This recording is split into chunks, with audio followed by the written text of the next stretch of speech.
Shalom, selamat pagi jemaat Tuhan yang terkasih dimanapun berada. Bersyukur di pagi hari ini kita masih dipertemukan dalam Renungan Harian Toraya edisi Selasa 20 September 2022. Bersyukur di pagi hari ini Tuhan masih memberkati dan menuntun kita sampai detik ini. Kita datang kepadanya untuk mengucap syukur. Mari kita satu dalam doa, kita berdoa. Tuhan, kami bersyukur karena penyertaan-Mu yang tidak pernah habis dan tidak pernah putus-putusnya di dalam kehidupan kami. Engkau adalah Bapa yang sungguh baik untuk kami, Tuhan. Ya Tuhan, di pagi hari ini kami datang mengucap syukur kepadamu. Kami mau mendengarkan akan kebenaran firman-Mu. Tuhan, pakai kami dengan kuasa Roh Kudus agar kami dimampukan untuk memahami, mengerti, dan mengaplikasikannya di dalam kehidupan kami hari lepas hari. Tuhan, kuasai kami dengan kuasa Roh Kudus-Mu. Ini doa kami Tuhan, di dalam nama Yesus Kristus, Tuhan dan Juru Selamat kami. Amin.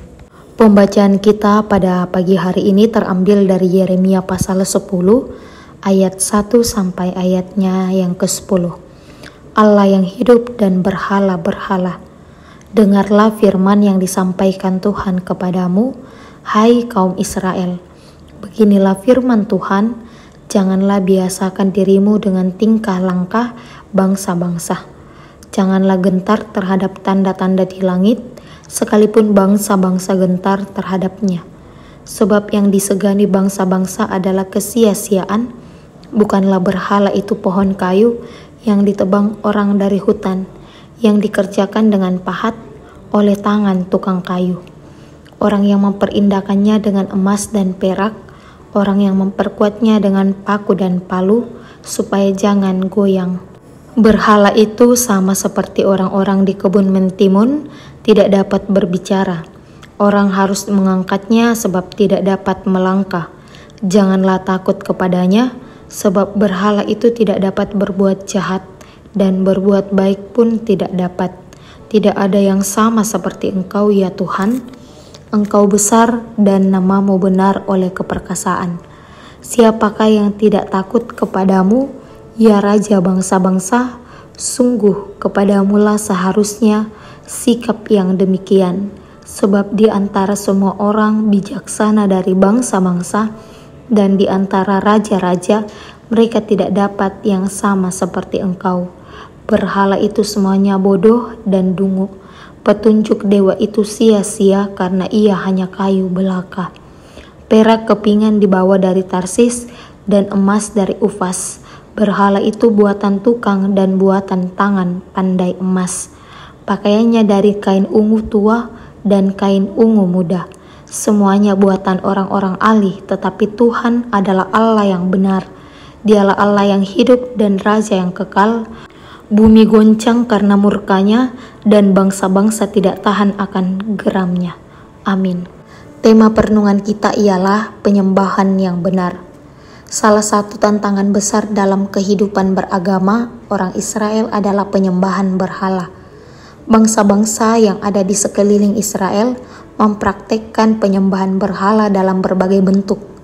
Mereka membuat patung sebagai gambaran dewa-dewi yang disembah serta percaya kepada tanda-tanda alam yang ada di langit dengan pemahaman yang mereka buat sendiri. Hal inilah yang mempengaruhi orang Israel sehingga mereka ikut melakukan dan mempercayainya. Akibatnya, penyembahan kepada Tuhan sebagai satu-satunya yang berkuasa diabaikan bahkan cemari.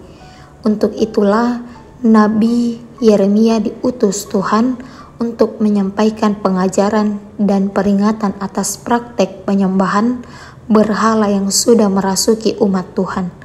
Nabi Yeremia dengan tegas menyebut perbuatan mereka sebagai sesuatu yang bodoh dan dungu, karena menyembah buatan tangan manusia sendiri.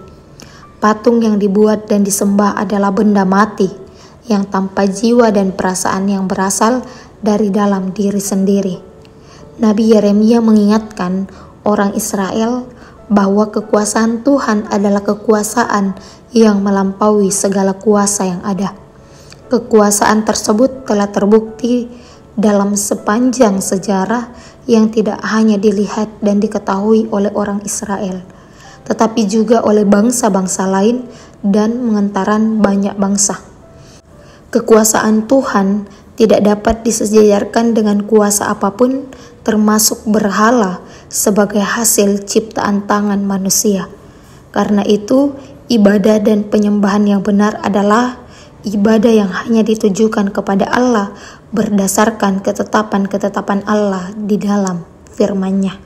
Amin. Mari kita satu dalam doa, kita berdoa. Bapa yang bertata di dalam kerajaan surga, bersyukur Tuhan karena kasih dan penyertaan-Mu yang senantiasa kami rasakan sampai hari ini.